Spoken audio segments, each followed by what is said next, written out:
സങ്കീർത്തനം 97. പ്രപഞ്ചനാഥനായ കർത്താവ് വാഴുന്നു. ഭൂമി സന്തോഷിക്കട്ടെ, ദീപസമൂഹങ്ങൾ ആനന്ദിക്കട്ടെ. മേഘങ്ങളും കൂരിരുട്ടും അവിടുത്തെ ചുറ്റുമുണ്ട്. നീതിയും ന്യായവും അവിടുത്തെ സിംഹാസനത്തിന്റെ അടിസ്ഥാനമാണ്.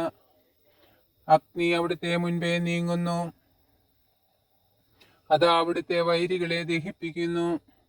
അവിടുത്തെ മിന്നൽ പിണരുകൾ ലോകത്തെ പ്രകാശിപ്പിക്കുന്നു. ഭൂമി അത് കണ്ട് വിറകൊള്ളുന്നു. കർത്താവിന്റെ മുൻപിൽ ഭൂമി മുഴുവന്റെയും അധിപനായ കർത്താവിന്റെ മുൻപിൽ പർവ്വതങ്ങൾ മെഴുകുപോലെ ഉരുകുന്നു. ആകാശം അവിടുത്തെ നീതിയെ പ്രഘോഷിക്കുന്നു. എല്ലാ ജനതകളും അവിടുത്തെ മഹത്വം ദർശിക്കുന്നു. വ്യർത്ഥബിംബങ്ങളിൽ അഭിമാനം കൊള്ളുന്ന വിഗ്രഹാരാധകർ ലജ്ജിതരായി തീരുന്നു. എല്ലാ ദേവന്മാരും അവിടുത്തെ മുൻപിൽ കുമ്പിടുന്നു. സിയോൻ ഇത് കേട്ട് സന്തോഷിക്കുന്നു. യൂദായുടെ പുത്രിമാർ ആഹ്ലാദിക്കുന്നു. ദൈവമേ, അവിടുത്തെ ന്യായവിധിയിൽ അവർ ആനന്ദിക്കുന്നു. കർത്താവെ, അങ്ങ് ഭൂമി മുഴുവന്റെയും അധിപനാണ്. എല്ലാ ദേവന്മാരെയും കാൾ ഉന്നതനാണ്. തിന്മയെ ദ്വേഷിക്കുന്നവനെ കർത്താവ് സ്നേഹിക്കുന്നു.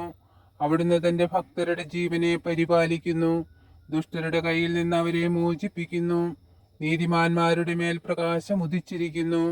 പരമാർത്ഥ ഹൃദയർക്ക് സന്തോഷം ഉദിച്ചിരിക്കുന്നു. നീതിമാന്മാരെ കർത്താവിൽ ആനന്ദിക്കുവിൻ. അവിടുത്തെ വിശുദ്ധ നാമത്തിന് കൃതജ്ഞത അർപ്പിക്കുവിൻ.